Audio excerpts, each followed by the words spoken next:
La ministra de Trabajo, Kelly Olmos, en el día de ayer dio la noticia de que están trabajando un proyecto de ley de reducción de horas laborales, pasar de 48 horas semanales a 40, de una manera escalonada, digamos, primero de 48 a 44 y luego de 44 a 40.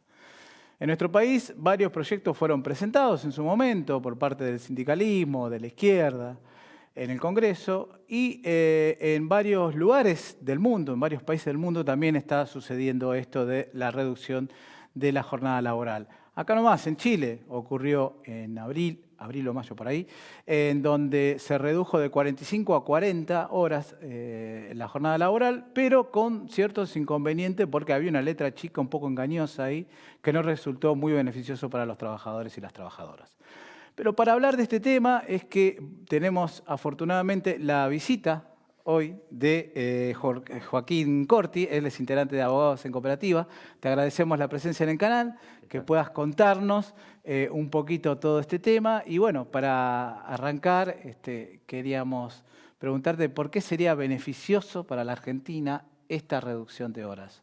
Bueno, gracias por invitarme primero. En relación a la jornada laboral, obviamente que lo que uno destaca sobre todo es que se ponga sobre la mesa el debate sobre la reducción de la jornada laboral. Eso me parece muy importante porque obviamente partimos de la base de que hace 100 años los trabajadores luchaban por una jornada de 8 horas. Entonces suena completamente lógico pensar en una reducción de la jornada laboral 100 años después, sobre todo con todo el desarrollo que hubo de la informática, de la robotización e incluso hoy de la inteligencia artificial.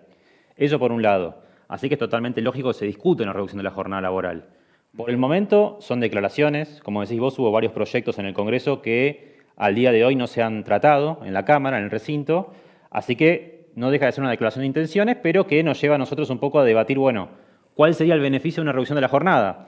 Lógicamente, si uno plantea que una empresa va a tener, en lugar de tener trabajadores, digamos, de 48 horas semanales, de 40 horas semanales, probablemente una empresa se podría ver obligada a contratar a más trabajadores. Entonces, eso implicaría por ahí que uno pueda llevar a contratar a aquellos trabajadores que hoy en día se encuentran desempleados y obviamente incorporarlos al mercado laboral. Ese sería el ideal. Exacto, ese sería el ideal, pero como dijimos antes, esto es una declaración de intenciones. No tenemos el proyecto, la letra chica, porque también sabemos un poco el ejemplo que ponías vos de Chile, que muchas veces la reducción de la jornada laboral va de la mano de ciertas concesiones a la patronal.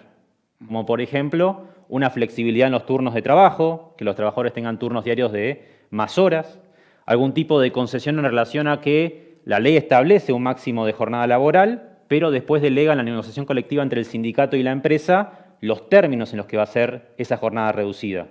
Y muchas veces pasó, incluso tenemos un caso reciente, que es cuando fue el nuevo convenio colectivo de los trabajadores de call center, que hubo una reducción de la jornada laboral, pero que vino de la mano también de una reducción del salario, porque los trabajadores que estaban en comercio pasaron a un nuevo convenio colectivo y pasaron a cobrar menos. Por eso hay que ser prudentes un poco y esperar la letra chica del proyecto que se manda al Congreso eventualmente. Claro, entonces, para que esto sea efectivo y esté bien, digamos, y sea beneficioso para los trabajadores y las trabajadoras, tiene que tener, por un lado, esta reducción de horas, pero a su vez, esto que decíamos de la letra chica, esta cuestión de no rotarle los horarios, para que se pueda contratar más trabajadores. También esto de, no, obviamente, si le bajas las horas, no le bajes el sueldo. ¿Alguna otra cosa más tiene que tener en cuenta para hacerse la reforma esta? Bueno, esas dos cuestiones que planteas vos son las más importantes. Y después hay otra cuestión que es un poco más discutible, que es cuando se delega en la negociación colectiva entre sindicato y empresa la posibilidad de discutir cómo se implementa esa reducción de la jornada. Sí. Y esto lo digo porque tenemos casos recientes. Por ejemplo, acuerdos entre la empresa Toyota y el sindicato ESMATA que implicaron una mayor flexibilidad laboral de los trabajadores de esa empresa.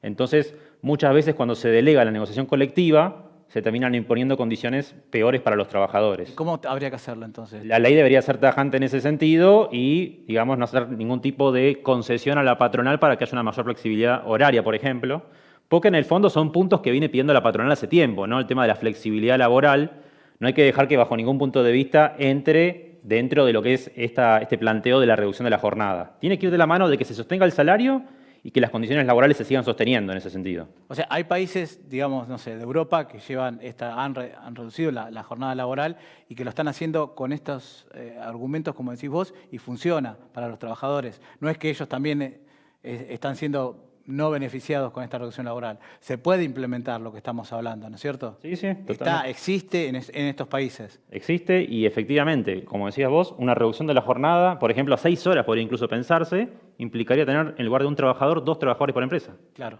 y también se podría hacer acá. ¿Vos crees que se puede llegar a llevar a cabo esto? Yo pienso que eso es posible. Digo, obviamente hay sectores que han tenido un desarrollo tecnológico muy importante. Yo pienso, por ejemplo, la industria automotriz, por poner un ejemplo concreto. Hubo un desarrollo de la robotización de 100 años para atrás ahora, en el cual necesitan muchos menos trabajadores para producir y el margen de ganancias más alto. O incluso las aplicaciones. Digo, aplicaciones que prácticamente no tienen ni oficina física necesitan. O sea, los gastos se han reducido muchísimo en el caso de muchas empresas que han surgido con las nuevas tecnologías. Y en ese sentido, si la nueva tecnología implica un incremento en la ganancia de la empresa, también es justo pensar una reducción de la jornada laboral de los trabajadores.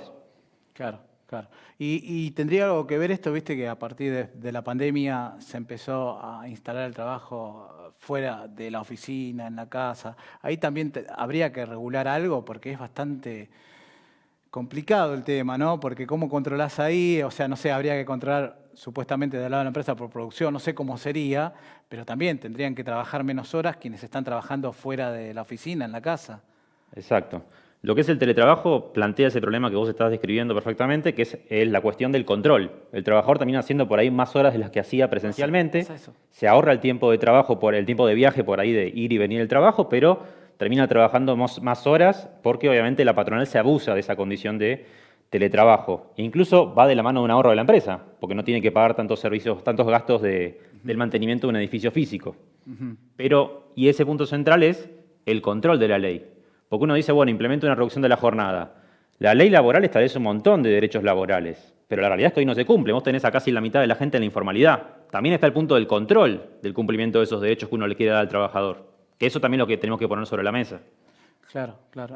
Bueno, ni hablar, con la informalidad es imposible llevarlo a cabo esto, porque no estás en blanco, como se dice, no estás cobrando sueldo con aporte como corresponde, estás de manera trabajando, mal dicho, de manera negra, ¿no? Mal dicho, pero no estás trabajando de manera regular. Entonces eso lleva a que sea más difícil controlar eso y que se explote más fácilmente al trabajador y la trabajadora, ¿no? Exacto. Casos concretos, o sea, vos tenés la mitad ya casi del mercado laboral que no va a gozar de los derechos que podría tener por una reducción de la jornada. Acá tenemos en pantalla a un trabajador de Rappi, monotributistas, que no van a gozar de esa reducción de la jornada. Por eso, ese planteo de reducción de la jornada tiene que ir de la mano de una incorporación en la formalidad de esos trabajadores que están en la informalidad y también una mejora en los ingresos de los trabajadores, que hoy en día fueron muy afectados por lo que es la inflación.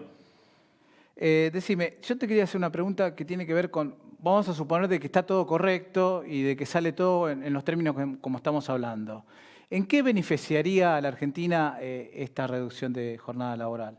Bueno, en primer lugar, el primer beneficio es que trabajadores que hoy en día no tienen trabajo podían acceder a una fuente de trabajo porque la empresa se vería obligada a contratar más trabajadores.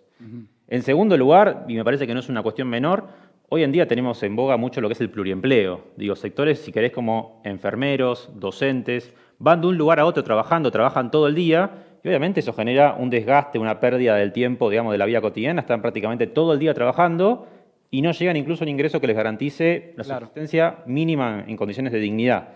Entonces, lógicamente, pensemos una reducción de la jornada con ingresos para también sostener una vida digna. Porque si tengo una reducción de la jornada y yo trabajo 6 horas en un lugar y 6 horas en otro, estamos con el mismo problema. Claro. Y según los estudios que hay, ¿cómo impactó esto en estos países que se implementaron y se implementó bien? Y en esos casos, por un lado, lo que se mostraba era un aumento de la productividad de los trabajadores, porque obviamente al trabajar mucho menos tiempo, el desgaste físico, mental que tenía un trabajador que llevaba adelante una jornada más reducida, se incrementaba esa productividad. Esa fue la primera consecuencia que tuvo. Y obviamente también como el punto central es incorporar a trabajadores que estaban desempleados. Ese fue, de alguna manera, los dos beneficios principales, si se quiere. Claro, claro. Y la tasa de ganancias seguramente no debe haber bajado del empresario porque si no hubieran puesto el grito en el cielo, ¿no? Exactamente. Porque de eso nunca se discute. Exacto, sí, sí. De hecho, ponemos el tema de la jornada y no se discute con tanta vehemencia por esa cuestión, de que es evidente de que pasaron 100 años. Hace 100 años se pedían 8 horas de jornada laboral. Hoy los trabajadores están haciendo 10, 12 horas por día. O sea, estamos peor que hace 100 años, increíblemente. Sí, sí, sí. Sí, con el famoso sábado inglés, ¿no? Que se dice que, bueno, con esta reducción capaz que ese sábado también podría no figurar como trabajo. Exacto. Sí, sí, hoy en día, incluso días que no funcionaban los supermercados, hoy están funcionando, digo, se ha extendido a todos los gremios. Todos los días se trabaja prácticamente en la Argentina en muchas empresas. Claro, bueno, y el otro problema sería el monotributo, ¿no? O sea, el trabajador o trabajadora que no está regulado y que tiene que facturar y bueno, ahí también sería un inconveniente, porque ahí no le cabería la regulación, porque bueno, se supone que vos estás dando un servicio porque estás facturando, pero no, sos un trabajador que está precarizado. Ese es otro problema, ¿no? Exactamente. O sea, muchos trabajadores que están como locación de servicios, como decíamos, de los repartidores, no los va a incluir este beneficio. Entonces, lo que se tiene que discutir, por eso decía, a la par de la jornada, es incluir a estos sectores a la formalidad. Digo, esto es muy evidente. Tenemos empresas enormes que tienen un ejército de monotributistas trabajando para ellos con ganancias extraordinarias. Entonces, ¿cómo puede ser que no se discuta que esos trabajadores pasan a tener relación de dependencia? Obviamente, con una relación de dependencia podés discutir los términos de una jornada. Claro, claro. Bueno, Joaquín, ha sido muy buena la entrevista. Nos has aclarado un par de temas y dudas que teníamos. No sé si querés agregar algo más, que por ahí se me olvidó de preguntarte o algo que sea importante.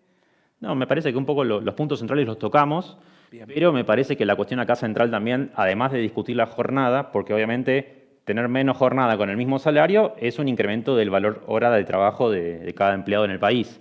Pero tiene que ir discutido de la mano también de un aumento de los ingresos urgentes de los trabajadores, porque incluso estando en blanco, hay muchos trabajadores que no llegan a cubrir la canasta básica.